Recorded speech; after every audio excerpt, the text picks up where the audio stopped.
बिस्मिल्लाहिर्रहमानिर्रहीम।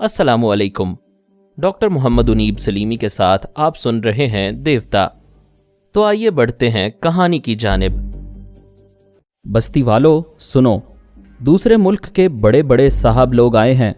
उन्होंने तुम्हारे लिए 4 जानवर शिकार किए हैं। दोस्ती के तौर पर यह तुम्हारे लिए तोहफा है।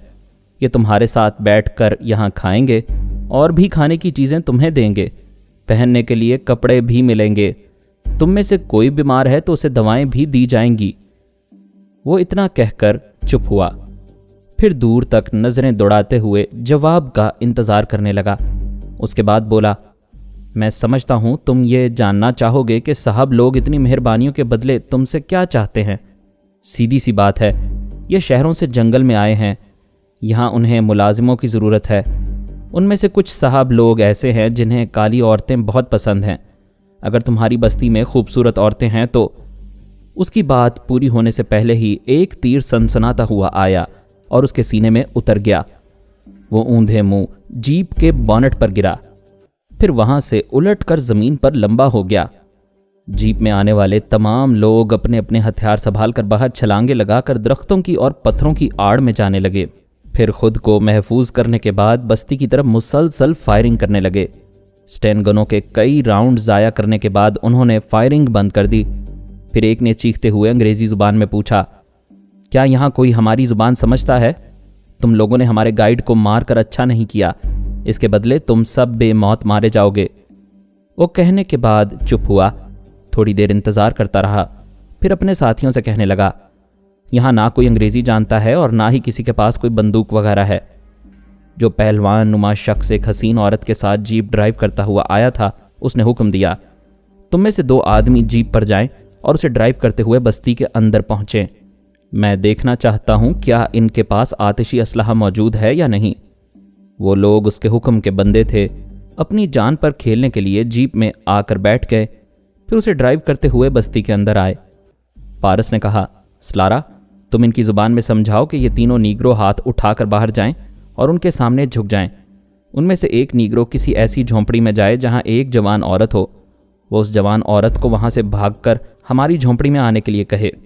स्लारा ने उसकी हिदायत के मुताबिक उन तीनों स्याह फामों को अपनी ज़ुबान में समझाया। वो तीनों अपने तीर कमान और नेज़े वहीं रखकर हाथ उठाते हुए झोंपड़ी के बाहर आए। जीप में बैठे हुए 2 सफ़ेद फामों ने उनकी तरफ देखकर हंसते हुए कहा, ओहो, क्या इस बस्ती में सिर्फ 3 ही मर्द हैं? वो तीनों घुटने टेक कर झुक गए। उनमें से एक ने दूसरी झोंपड़ी की तरफ बुलंद आवाज़ से किसी जवान औरत को मुखातिब करते हुए कहा, तुम झोंपड़ी से निकलो और दौड़ती हुई उस झोंपड़ी में जाओ जहां से हम अभी निकल कर आए हैं। फ़ौरन मेरी बात पर अमल करो। ज़रा देर के बाद ही एक जवान लड़की एक झोंपड़ी से निकली। वहाँ मर्द हो या औरत, किसी को पूरा लिबास मुयस्सर नहीं होता था। उस लड़की के जिस्म पर भी बराए नाम लिबास था। जीप में खड़े हुए दोनों अंग्रेज़ उसे देखकर दांत निकालने लगे। वो सहम गई, दौड़ती हुई उस झोंपड़ी में चली आई। एक अंग्रेज़ ने जीप से छलांग लगाई, फिर एक फाते की शान से उस झोंपड़ी की तरफ आने लगा। स्लारा ने लड़की से कहा, तुम दरवाजे के ठीक सामने ज़रा दूर खड़ी रहो। उसने हिदायत पर अमल किया। पारस और स्लारा दरवाजे की आड़ में चले गए। उसी वक्त वो दरवाज़ा खोल कर अंदर आया। सामने लड़की सहमी हुई खड़ी हुई थी। उसने हंसते हुए कहा, मुझसे डरने की ज़रूरत नहीं है, तुम मुझे खुश कर दो, मैं तुम्हारे पूरे कबीले को खुश कर दूंगा। वो मुस्कुराता हुआ आगे बढ़ा।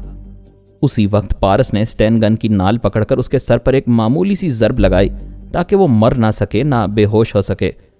वो चकरा कर गिरा तो स्लारा ने रिवॉल्वर की नाल उसकी कनपट्टी से लगा दी और कहा, शोर ना मचाना। वो सहमी हुई नज़रों से स्लारा और पारस को देखने लगा। पारस ने पूछा, ज़्यादा चोट तो नहीं आई है? चलो उठकर बैठ जाओ। वो उठकर बैठ गया। फिर पारस ने कहा, स्लारा, लड़की से कहो वो चीखना शुरू करे, जैसे अपनी इज्जत बचाने के लिए जिद्दोजहद कर रही हो। स्लारा उसे समझाने लगी और पारस उस सफ़ेद फाम को समझाने लगा, देखो ये लड़की चीखती रहेगी और तुम कहे लगाते रहोगे। एक लड़की को जबरन हासिल करने के सिलसिले में जो तुम बकवास कर सकते हो करते रहोगे, अपनी ज़ुबान नहीं रोकोगे। स्लारा ने अपनी उंगली ट्रिगर पर रखी और बोली, शुरू हो जाओ। लड़की शुरू हो गई, चीखने चिल्लाने लगी। उधर ये मजबूर होकर कह कहे लगाने लगा। पारस उसे आहिस्ता आहिस्ता डायरेक्शन दे रहा था। बकवास भी करते जाओ। वो कह कहे लगाने के दौरान बकवास करने लगा। पारस ने कहा, अब दरवाजे की तरफ मुंह करके अपने साथी को मुखातिब करो और उससे कहो, ये लड़की अकेले के बस की नहीं है यार, ज़रा इधर आओ और मेरी मदद करो। उस आने वाले शिकारी ने कनखियों से स्लारा की तरफ देखा। स्लारा ने ट्रिगर पर उंगली का दबाव बढ़ा दिया। वो जल्दी से दरवाजे की तरफ मुंह करके अपने साथी को मुखातिब करते हुए वही कुछ कहने लगा जो पारस कह चुका था। जैसे ही उसने बात खत्म की, पारस ने स्टैन गन के दस्ते से एक जोरदार जरब उसके सर पर लगाई। वो चकरा कर गिरा, फिर जमीन से ना उठ सका। उसने उसे लात मार कर देखा तो वो बेहिस्सो हरकत पड़ा हुआ था। फिर वो जल्दी से ठीक दरवाजे के सामने आया और होल्स्टर से रिवॉल्वर निकालकर इंतजार करने लगा। आने वालों के कदमों की आवाज़ करीब आकर रुक गई थी। वो बाहर से पूछ रहा था, तुम खामोश क्यों हो गए? क्या वो काबू में आ गई है? पारस ने एक झटके से दरवाजे को खोला, फिर रिवॉल्वर का ट्रिगर दबा दिया। निशाना चूकने वाला नहीं था। फायर की आवाज़ दूर तक गूंज उठी। आने वाला उछलकर ज़मीन पर गिर पड़ा। झुग्गी के अंदर वो शख्स अभी तक जिंदा था, बस बेहोश पड़ा हुआ था। स्लारा ने उसे भी गोली मार दी। उसके जिस्म से कारतूस की पेटियां उतार दी। उसकी स्टैन गन ली, फिर अपने रिवॉल्वर को होल्स्टर में रख लिया। उसकी कमर की बेल्ट में हैंड ग्रेनेड हुक के जरिए लगे हुए थे। स्लारा ने 2 हैंड ग्रेनेड पेटीकोट की जेब में रखे, 2 हाथ में लिए, फिर दौड़ती हुई बाहर आई। पारस ने भी दूसरे शख्स का तमाम सामान हासिल कर लिया था। वो बड़ी तेजी से काम कर रहे थे। किसी लम्हे भी उनके साथ ही यहां पहुंच सकते थे। फिर उस पहलवान नुमा शख्स की गरजदार आवाज सुनाई दी, क्या तुम दोनों वहां जाकर मर गए हो? तुम दोनों ने किसे गोली मारी है? अगर कोई खतरा है तो फौरन जवाब दो। उसे जवाब नहीं मिल रहा था। पारस ने झुग्गी के अंदर आकर फिर उसी फूंस की दीवार में सुराख करके देखा। वहां से 2 खाली जीप गाड़ियां दिखाई दे रही थीं। वो लोग दरख्तों और पत्थरों के पीछे छुपते जा रहे थे। वो चाहता तो हैंड ग्रेनेड के जरिए उनकी तरफ धमाके कर सकता था और उन्हें भागने पर मजबूर कर सकता था। जिन दरख्तों के पास वो छुपे हुए थे, उन्हीं दरख्तों की घनी शाखों में उस बस्ती के कुछ जवान छुपे हुए थे। हैंड ग्रेनेड से उन्हें भी नुकसान पहुंच सकता था। उनके पहलवान नुमा लीडर ने कहा, कुछ गड़बड़ जरूर है, अब तुम दोनों जाओ और देखो क्या मामला है। जिस गाड़ी में जानवर रखे हैं उसे ना ले जाओ, ये हमारे काम आएंगे। दोपहर हो चुकी है, हमें भूख लग रही है, तुम मेरी गाड़ी ले जाओ। 2 सफ़ेद फार्म दौड़ते हुए एक जीप में आए, फिर एक उसकी स्टीयरिंग सीट पर बैठ गया, दूसरे ने स्टैन गन संभाल ली। वो उसे ड्राइव करते हुए दूसरी गाड़ी को क्रॉस करते हुए बस्ती की तरफ आने लगा। पारस दौड़ता हुआ बाहर आया। उसने एक हैंड ग्रेनेड निकालकर उसकी चाबी को दांतों से खींचा, फिर दौड़ता हुआ एकदम सामने आ गया। सामने कोई 15 गज के फासले पर जीप चली आ रही थी। जीप पर खड़े हुए स्टैन गन वाले ने चौंक कर उसे देखा। पारस ने पूरी कुव्वत से हैंड ग्रेनेड को उसकी तरफ फेंका। उसी वक्त उसने स्टैन गन का बर्स्ट मारा। वो फजा में उछलकर कलाबाजी खाता हुआ दूसरी झुग्गी की तरफ गया। एक जोरदार धमाका हुआ। झुग्गियों में छुपे हुए औरतें और बच्चे सहम कर चीखने और रोने लगे। जीप जमीन से चंद फुट ऊपर तक उछली, फिर जमीन पर गिरी। उसके कई पुर्जे दूर तक मुंतशिर हुए। जब उसके पुर्जे हुए तो फिर उसमें बैठे इंसानों के पुर्जे कैसे ना होते। पारस उसी तरह छलांगे लगाता हुआ दूसरी झुग्गी के पास से गुजरता हुआ एक बड़े से पत्थर की आड़ में चला गया था। वो समझता था ऐसे वक्त छलांगे लगाने और फजा में कलाबाजी खाने की जरूरत पेश आएगी, इसीलिए उसने तमाम हथियार उतार दिए थे। अब उसके पास सिर्फ 3 हैंड ग्रेनेड ही रह गए थे। वैसे उनकी भी जरूरत नहीं रही थी। दुश्मन दूर भागते हुए दिखाई दे रहे थे। उनकी इतनी जरूरत नहीं थी कि अब वो तीसरी जीप में आकर बैठते और उसे लेकर फरार होते। दरख्तों पर चढ़े हुए हबशी जवान उन पर तीरों की बारिश कर रहे थे। 2 सफ़ेद फार्म तीर खाकर गिर पड़े थे, बाकी फरार होने में कामयाब हो गए थे। स्लारा झुग्गी से देख रही थी। फिर उसने बाहर आकर मकामी जुबान में कहा, खतरा टल गया है, सब लोग बस्ती में चले आए। हबशी जवान दरख्तों से कूद कर जमीन पर आ गए। चट्टानों और पत्थरों के पीछे छुपे हुए लोग भी उछल उछल कर खुशी से गाते हुए बस्ती की तरफ आने लगे। स्लारा और पारस बस्ती के सरदार और कुछ लोगों के साथ दौड़ते हुए उधर गए जहां भागने वाले तीर खाकर गिर पड़े थे। उन्होंने उनके भी हथियार और कारतूस की पेटियां उतार लीं। स्लारा उन्हें समझा रही थी, खतरा फिलहाल टल गया है, लेकिन भागने वाले किसी वक्त भी मुनज़्ज़म होकर आ सकते हैं, लिहाजा हमें ज़्यादा से ज़्यादा हथियारों और कारतूसों की ज़रूरत है। जो जीप सबसे पहले बस्ती के अंदर आई थी, उसमें लकड़ी के 2 बड़े बड़े संदूक रखे हुए थे। उनमें कई स्टैन गनें और राइफलें भी थीं। उन्होंने सीट की गद्दियां उठाकर देखीं तो उनके नीचे हैंड ग्रेनेड भरे हुए थे। पारस ने कहा, स्लारा, इनसे पूछो इनमें कितने लोग ये हथियार इस्तेमाल करना जानते हैं। स्लारा उसे बड़ी चाहत से देख रही थी। उसने आगे बढ़कर उसके चेहरे को दोनों हाथों में लिया। तमाम हबशी कहकहे लगाने लगे। औरतें उछल उछल कर कोई गीत गाने लगीं। पारस उसे एक झटके से अलग करते हुए बोला, ये क्या हमाकत है। वो खुशी से गुनगुनाते हुए बोली, तुम परफेक्ट हीरो हो, तुम्हारी हाजिर दिमागी की दाद नहीं दी जा सकती। तुमने कितनी मक्कारी से ड्रामा प्ले किया, उन दोनों को इस झुग्गी में बुलाया। सिर्फ 2 गोलियां जाया हुई और एक हैंड ग्रेनेड फेंका गया, जिसके नतीजे में आधे दुश्मन मारे गए और आधे भाग गए। सबसे बड़ी बात यह कि इस बस्ती के एक शख्स को भी खराश नहीं आई। अरे तुम तो रह रह कर मेरा दिल लूट रहे हो। पारस ने पूछा, ये क्या तुम मेरे कारनामों की दाद दे रही हो। वो हंसने लगी, फिर चारों तरफ देखते हुए बोली, तुम में से कितने लोग ये हथियार इस्तेमाल करना जानते हैं, वो हाथ उठाएं। उस बस्ती में औरतों और बच्चों को छोड़कर 50 मर्द थे, जिनमें से सिर्फ 4 ने हाथ उठाए। स्लारा ने कहा, तुम चारों अपनी अपनी पसंद के हथियार और कारतूस अपने अपने पास रख लो। फिर वो एक हैंड ग्रेनेड उठाकर तमाम लोगों को दिखाते हुए बोली, इसका इस्तेमाल आसान है। मैं तुम्हें जो हिदायत दे रही हूं उन पर अमल करोगे तो दुश्मनों को इससे मार भगाओगे। वो तमाम मर्दों को अपने साथ बस्ती से बाहर एक खुली जगह ले गई। वहां उन सब को हैंड ग्रेनेड दिखाते हुए बोली, देखो ये छोटी सी चाबी नजर आ रही है, इसे दांतों में दबाकर जोर से खींचोगे तो चाबी अलग हो जाएगी। इस चाबी को अलग करने के बाद जितनी जल्दी हो सके इसे दुश्मनों की तरफ फेंकने की कोशिश करना। अगर फेंकने में देर हो गई तो यह तुम्हारे हाथों में फट सकता है। उनके सरदार ने कहा, हम दूर से देख रहे थे, ये बहुत काम की चीज है। इतना धमाका करती है कि दुश्मन मरते भी हैं और दहशतजदा होकर भागते भी हैं, लेकिन ये खतरनाक भी है। अगर हमारे हाथ में जरा देर रह गई तो हम सबको मार डालेगी। स्लारा ने कहा, तुम अपनी सहूलत के लिए 1 से 10 तक जल्दी जल्दी गिनती गिनो, 10 कहते ही फेंक दो। इसके बाद देर करोगे तो जान से जाओगे। हर वो खतरनाक चीज जो दुश्मनों को नुकसान पहुंचाती है, हमारी गलती से हमें भी नुकसान पहुंचा सकती है। दुश्मनों से बचने, खुद को महफूज रखने और अपनी औरतों और बच्चों की हिफाजत करने के लिए ऐसे खतरनाक खिलौने से खेलना ही पड़ेगा। उसने एक नीग्रो को हैंड ग्रेनेड देते हुए कहा, वो सामने जो बड़ा पत्थर है यहाँ से काफ़ी फासले पर है। अब बताओ तुम किस तरह इसे फेंकोगे।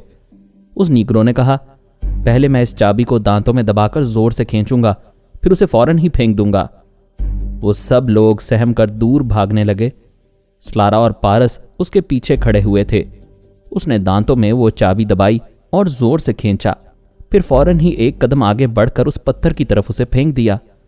वो हैंड ग्रेनेड वहां पहुंचते ही एक जोरदार धमाके से फटा। उस बड़े से पत्थर का आधा हिस्सा टुकड़े टुकड़े होकर फजा में बिखरने लगा। औरतों ने कानों पर हाथ रख लिए थे, बच्चे रोने लगे थे। हैंड ग्रेनेड फेंकने वाला स्याफाम फखरिया अंदाज में चारों तरफ घूम घूम कर देख रहा था। उसके आदमी करीब आ गए थे और उसे शाबाश दे रहे थे। स्लारा ने कहा, यह काम तुम भी कर सकते हो, जरा अक्ल से काम लो तो यह कभी तुम्हारे हाथ में नहीं फटेगा। एक नीग्रो ने आगे बढ़कर कहा, मुझे दो, मैं भी एक फेंकूंगा। स्लारा ने कहा, अगर मैं इसी तरह सबको तजर्बे के लिए देती रही तो ये बम ख़त्म हो जाएंगे, फिर दुश्मनों से मुकाबला कैसे करोगे। बस एक ही आजमाइश काफ़ी है।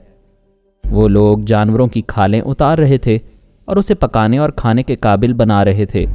लकड़ियां जमा की जा रही थीं ताकि गोश्त आग में भूना जा सके। स्लारा ने कहा, तुम में से 10-12 आदमियों को बस्ती के चारों तरफ पहरा देना होगा। जो हथियार इस्तेमाल करना जानते हैं वो पहरा नहीं देंगे बल्कि आराम करेंगे। खतरे के वक्त मुकाबले पर आएंगे। हम दोनों भी थके हुए हैं, हमारे लिए एक झुग्गी में सोने का इंतज़ाम कर दो। जब तक हम झुग्गी में रहें कोई उसके करीब ना आए। खतरे के वक्त आकर हमें इतला दी जा सकती है। एक झुग्गी में उनके लिए सूखी घास का बिस्तर बिछा दिया गया। वो दोनों अंदर आए। झुग्गी के दरवाजे को बंद कर दिया गया। स्लारा ने कहा, तुम पिछली रात 1 घंटे से ज़्यादा सो नहीं सके, अब आराम से सो जाओ, मैं जागती रहूँगी। पिछली रात तुम्हारी भी नींद पूरी नहीं हुई थी, तुम सो जाओ, मैं जागता रहूँगा। पारस आराम से हाथ पांव फैलाकर घास के बिस्तर पर लेट गया। फिर बोला, आराम और नींद इंसान के लिए कितनी ज़रूरी है, और ये अभी हमारे नसीब में नहीं है। वो उसका बाजू थाम कर बोली, हम सो नहीं सकते और किसी एक का जागना पसंद नहीं कर सकते, फिर क्यों ना यहाँ से चल पड़े, हमारे सफ़र के लिए गाड़ी भी मौजूद है। पारस उठकर बैठ गया। यही मुनासिब है कि हम गाड़ी में कहीं दूर निकल जाएं, फिर कोई मुनासिब जगह देखकर नींद पूरी करेंगे। रात होने से पहले हमारा कुछ देर के लिए सो जाना ज़रूरी है, पता नहीं रात को क्या हालात होंगे। वो दोनों अपने अपने हथियार उठाकर झुग्गी से बाहर आ गए। 3 में से एक गाड़ी हैंड ग्रेनेड के धमाके से बेकार हो गई थी। बाकी 2 गाड़ियां बस्ती के अंदर खड़ी हुई थीं। सरदार ने उन्हें देखकर पूछा, क्या बात है, आराम नहीं करोगे? स्लारा ने कहा, हमें एक ज़रूरी काम याद आ गया है, यहाँ से अभी जाना ज़रूरी है। सरदार ने कहा, तुम हमारे मेहमान हो, तुम्हारे लिए गोश्त भूना जा रहा है, हम तुमको खिलाए पिलाए बगैर नहीं जाने देंगे। हमारी तो ख्वाहिश है तुम दोनों यहीं रहो, तुम्हारे मौजूद रहने से हमारा हौसला बढ़ेगा और हम दुश्मनों का मुकाबला कर सकेंगे। स्लारा ने कहा, दुश्मनों से मुकाबला करने के लिए तुम्हारे पास काफ़ी असलहा है। रह गई तुम्हारी मेहमान नवाजी की बात, तो हम वादा करते हैं कि दूसरी बार जब भी यहाँ से गुजरेंगे तुम्हारे हाथ से खा पी कर जाएंगे। अभी जिद ना करो, वरना हमारा बहुत नुकसान होगा। सरदार ने कहा, हम तुम्हारा नुकसान नहीं करेंगे, ऐसी बात है तो खुशी से जाओ। उन्होंने उस जीप में से काफ़ी असलहा सरदार के हवाले किया, कुछ अपने लिए रखा। एक बैग में खाने का जो सामान था उसे भी रख लिया। फिर पारस ने कहा, इनसे कहो ये दूसरी गाड़ी उनके लिए बेकार है, अगर ये यहाँ रहेंगे तो दुश्मनों के काम आएगी, लिहाजा हम इसे बेकार कर रहे हैं। स्लारा ने यह बात सरदार को ऊंची आवाज़ में समझाई ताकि सब सुन लें। फिर पारस ने रिवॉल्वर निकालकर उसके 2 पहिए बेकार कर दिए। अपनी जीप की स्टीयरिंग सीट पर आकर बैठ गया। स्लारा उसके पास आ गई। गाड़ी स्टार्ट हुई, फिर उनके दरमियान से चलती हुई बस्ती से बाहर आ गई। पारस ने गाड़ी रोक कर कहा, हमने पेट्रोल चेक नहीं किया है। स्लारा ने कहा, पीछे 2 कैन पेट्रोल के रखे हुए हैं और ज़रूरत समझते हो तो हम दूसरी गाड़ी से ले आते हैं। स्लारा ने पलट कर चीखते हुए कहा, सरदार, उस गाड़ी में जितना पेट्रोल है वो हमारे पास भेज दो। 2 आदमी उस गाड़ी के पेट्रोल कैन उठाकर उनके पास ले आए। वो वहाँ से चल पड़े। जिस पहाड़ी के रास्ते से आए थे गाड़ी उसी पहाड़ी पर चढ़ाते हुए पारस ने कहा, अच्छा हुआ हम जा रहे हैं, कबीले के लोग हमें धोखा ना देते, लेकिन जो शिकस्त खाकर और नुकसान उठाकर गए हैं वो इस बार चारों तरफ से बस्ती को घेरेंगे और हमें ज़रूर तलाश करेंगे। वो कहते कहते रुक गया। उसने अचानक ही सांस रोक ली थी। फिर उसने आहिस्ता आहिस्ता सांस लेते हुए खुश होकर कहा, खुदा का शुक्र है, अब मेरा दिमाग हसास हो गया है, मैं पराई सोच की लहरों को महसूस कर सकता हूँ। हेलो पापा। वो दूसरे ही लम्हे चौंक गया, क्योंकि मैं उसके दिमाग में नहीं था। जो खुशी से चीख कर कह रही थी, हाय पारस, तुम्हारी खोपड़ी में जगह मिल ही गई, अब कितना मज़ा आएगा, क्या मैं तुम्हारी खोपड़ी में आ जाऊं? अच्छा, तो तुम अभी तक मेरे अंदर नहीं आई हो। भाई आर्मर समझाते हैं किसी की इजाज़त के बगैर ना उसके मकान में जाना चाहिए ना उसके दिमाग में, इसीलिए तो इजाज़त ले रही हूँ। जल्दी बोलो ना, आ जाऊँ? तुम 25 बरस की हो चुकी हो, आखिर कब अकल आएगी? मेरे दिमाग में आकर इजाज़त ले रही हो। चलो बाहर जाओ, फिर इजाज़त लेकर आओ। ओह, मैं तो भूल ही गई, मैं समझ रही थी अपने कमरे में बैठकर तुमसे इजाज़त ले रही हूँ। ये ख्याल ख्वानी की लहरें बस ऐसी ही बेलगाम होती हैं। मैं आंखें बंद करके तुम्हें तसव्वुर में देख रही थी, तुम्हारा लबो लहजा दोहरा रही थी कि ये सोच की लहरें तुम्हारे पास पहुँच गईं। ये तो अच्छी बात नहीं है, सोच की लहरों को इजाज़त के बगैर नहीं पहुँचना चाहिए। अच्छा, मैं वापस जा रही हूँ, अपने कमरे में रहकर तुमसे इजाज़त हासिल करूँगी। तुम जैसे ही बोलोगे आ जाओ, मैं आ जाऊँगी। वो वापस चली गई। पारस ने जल्दी से गाड़ी रोकी। स्लारा से कहा, प्लीज़ पिछली सीट पर चली जाओ। क्या बात है, शामत आ गई है? क्या मतलब? अभी जो मेरे दिमाग में आई थी मैंने उसे ज़रा देर के लिए टाल दिया है। अगर उसने तुम्हें देख लिया तो मुझे इस सीट पर बैठने नहीं देगी। क्या तुम उससे डरते हो? ये बहस का वक्त नहीं है, फ़ौरन पीछे जाओ, वो आ रही होगी। वो सर झटक कर बोली, ये मेरी तौहीन है, क्या उसके कहने से तुम मुझे पीछे फेंक दोगे? ऐसी बात नहीं है, पहले मैं उसे तुम्हारा तारुफ कराऊंगा, फिर उससे इजाज़त लूँगा तो वो खुश हो जाएगी। यानी तुम उसकी इजाज़त से मुझे चाहोगे? उसके सामने चाहने का नाम भी ना लेना। वो कभी बर्दाश्त नहीं करेगी कि मैं उसके सिवा किसी और को चाहूँ। मैंने उसके बारे में बहुत कुछ सुना है। अच्छी खासी जवान है और बच्चों जैसा जहन रखती है, अकल नाम को नहीं है। क्या ऐसी लड़की के साथ तुम सारी ज़िंदगी गुजार सकते हो? तुम सारी ज़िंदगी की बात करती हो, मैं उसके बगैर एक दिन भी नहीं गुजार सकता, और मैं तुम्हारे बगैर एक लम्हा भी नहीं रह सकती। मैं यहाँ से पीछे नहीं जाऊँगी। उसी वक्त जोजो की आवाज़ सुनाई दी। पारस, मैं क्या करूँ? जब तुम्हारे पास से वापस गई तो अपने कमरे में पहुँच गई। वहाँ बैठकर तुम्हें इतनी देर तक पुकारती रही। फिर मुझे अकल आ गई। भला सोच की लहर जब तक दिमाग में नहीं जाएगी मैं इजाज़त कैसे लूँगी? पारस ने हैरानी से कहा, अरे जोजो, तुम तो बहुत अक्लमंद हो गई हो। तुमने इतनी जल्दी अकल की बात सोच ली, कमाल है। वो खुश हो रही थी। उसी वक्त स्लारा ने उसके बाजू को झंझोड़ कर पूछा, तुम इतनी देर से खामोश क्यों हो? अगर तुम्हारे दिमाग में कोई बोल रहा है तो मुझे भी मालूम होना चाहिए। आखिर क्या बातें हो रही हैं? जोजो ने गुस्से से पूछा, ए पारस, ये कौन बोल रही है? कौन है तुम्हारे पास? ये स्लारा है। बहुत अच्छी लड़की है, तुम्हें बहुत याद करती है। याद तुम्हें करना चाहिए। ये क्यों करती है? ये तुम्हें बहुत चाहती है। मैं जब भी तुम्हारा जिक्र करता हूँ तो खुश होकर सुनती है और कहती है जोजो से मिलने को बहुत जी चाहता है। वो कितनी प्यारी लड़की है। मुझसे मिलने को जी चाहता है तो उससे कहो मेरे पास आए। तुम्हारे पास क्या कर रही है? आह जोजो, यही तो मुसीबत है। ये अभी तुम्हारे पास नहीं आ सकती। हम दोनों को एक साथ तुम्हारे पास आना होगा। वो क्यों? तुम तो जानती हो तनवीमी अमल के ज़रिए किसी इंसान को कैसे मजबूर और बेबस बना दिया जाता है। हाँ जानती हूँ। शिबा मम्मी तुम्हें भी तनवीमी अमल के ज़रिए यहाँ से ले गई थी। तुम किसी की नहीं सुनते थे। मैं आवाज़ देती थी, पापा आवाज़ देते थे, मामा आवाज़ देती थी, भाई आर्मर भी बुलाते थे, मगर तुम अपने दिमाग में नहीं आने देते थे। मैं बहुत मजबूर हूँ। तनवीमी अमल ऐसा ही होता है। अब देखो, एक तनवीमी अमल करने वाले ने मुझे स्लारा के साथ और स्लारा को मेरे साथ रहने पर मजबूर कर दिया है। हम अलग होते हैं तो पेट में दर्द होने लगता है। वो ये बातें ज़ुबान से भी कहता जा रहा था ताकि स्लारा भी वो सुने। वो सुन रही थी और एक हाथ से सर थाम कर सोच रही थी। मैं खामखा इस बेचारी जोजो से जल रही थी। वो तो बहुत मासूम है, बिल्कुल बच्ची है। मुझे अपना रवैया बदलना चाहिए। जोजो पूछ रही थी, पारस तुम सच बोल रहे हो ना? बिल्कुल सच बोल रहा हूँ। तुम्हें यकीन नहीं है तो मैं अलग होकर दिखाता हूँ। उसने जीप रोक दी। उसे उतरकर ज़रा दूर चला गया। फिर बोला, मैं सुबह से तुम्हारा इंतज़ार कर रहा हूँ, तुम अब आई हो। मुझे क्या मालूम था कि तुम्हारे दिमाग में जगह मिल सकती है। उसकी बात पूरे होते ही अचानक पारस ने पेट पकड़ कर कराहना शुरू किया। हाय, दर्द हो रहा है। हाय, मैं क्या करूँ? दूसरी तरफ से स्लारा ने पेट पकड़कर ज़ोर से चीख कर कहा, पारस जल्दी आओ, मेरे पेट में भी दर्द हो रहा है।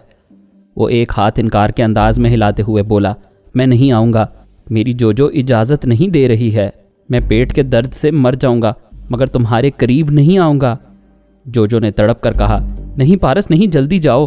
खबरदार तुम दर्द से ना मरना। मैं तुम्हें इजाज़त देती हूँ, जल्दी करीब जाओ। वो दौड़ता हुआ स्टीयरिंग सीट पर आकर बैठ गया। जीप स्टार्ट की, फिर उसे ड्राइव करने लगा।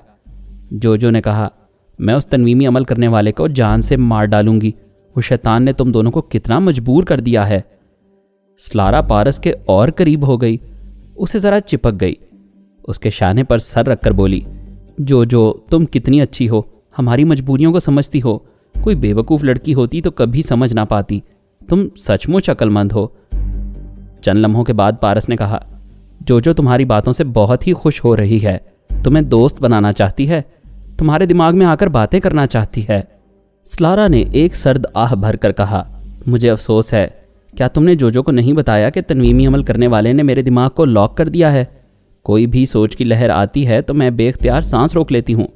कोशिश करती हूँ किसी को आने दूँ तो ये मेरे बस में नहीं होता। मैं ऐसे ही वक्त पारस के दिमाग में पहुँचा। उसने मुझे महसूस नहीं किया क्योंकि जोजो की सोच की लहरें पहले से वहाँ मौजूद थीं। मैं थोड़ी देर तक मालूम करता रहा वहाँ क्या हो रहा है। पारस दो चाहने वालियों के दरमियान उलझा हुआ था। इसमें शुबा नहीं कि वो जोजो के सिवा ना किसी को चाहता था और ना किसी को चाहने का इरादा था। वो जोजो का दिल दुखाना नहीं चाहता था। अगर वो कहती स्लारा से अलग हो जाओ और वो ना होता तो वो रोने लगती। उसकी आंखों में आंसू नहीं देख सकता था, लिहाजा उसके बचगाना जहन के मुताबिक उसे बहला रहा था। लेकिन स्लारा इस मौके से फ़ायदा उठा रही थी। पारस के चोर ख्यालात बता रहे थे कि वो सलारा की हरकतों पर पेचो ताब खा रहा है और जोजो के जाने के बाद उसे डांटने वाला है।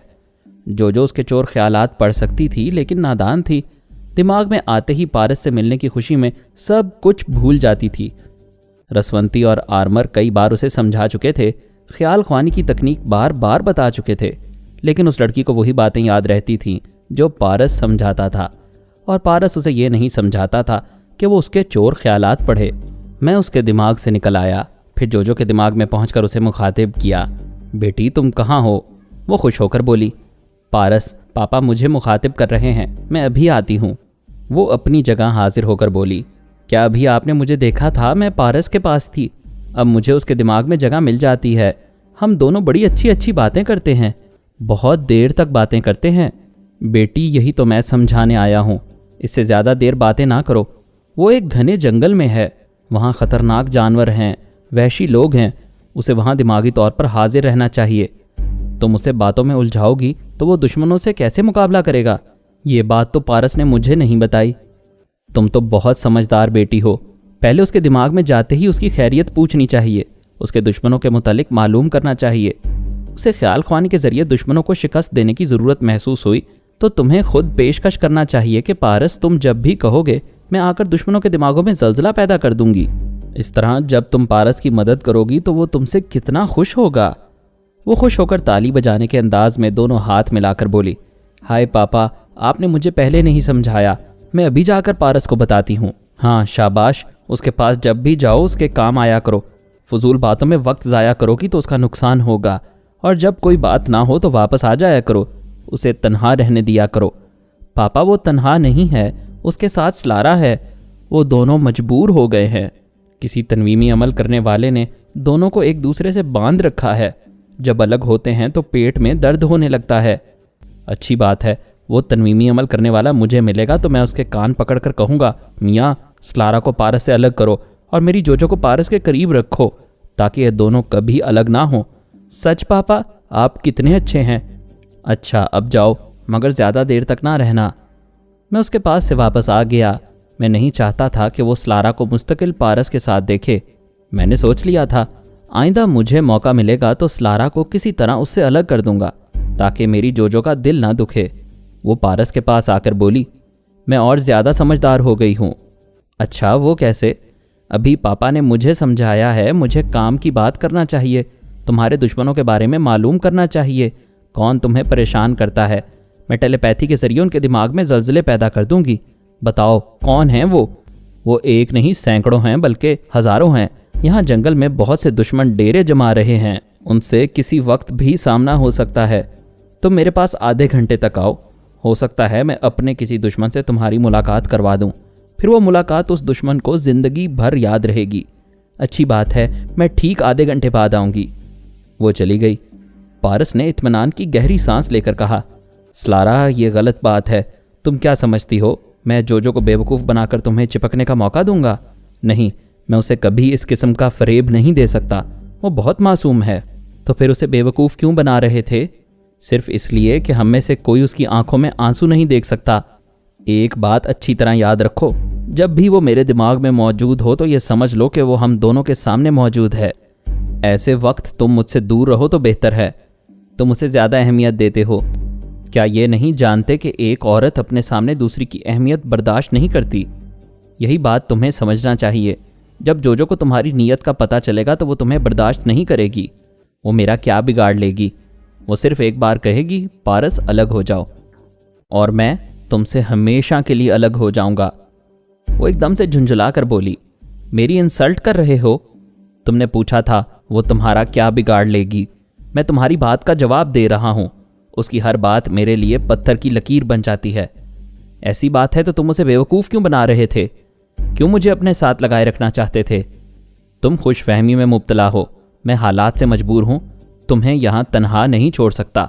आखिर इंसानियत भी तो कोई चीज़ है। मैं तुम्हारे भाई से तुम्हें छीन कर लाया हूँ, तुम्हें वापस पहुँचाना मेरा फ़र्ज़ है। तो फिर देर क्यों कर रहे हो? सूरज को देखो और शुमाल की समत चलते जाओ। हम आज नहीं तो कल ज़रूर किले तक पहुँच जाएंगे। मैं तुम्हें ऐसे नहीं पहुँचाऊँगा। फिर कैसे पहुँचाओगे? पापा से पूछूंगा। शायद वो तुम्हें पहुँचाने के सिलसिले में तुम्हारे भाई से कुछ शराइत मनवाना चाहते हों। जब तक जो तुम्हारे पास नहीं आई थी तुम मुझसे बड़ी लगावट का इजहार कर रहे थे, मेरे साथ हंसते बोल रहे थे।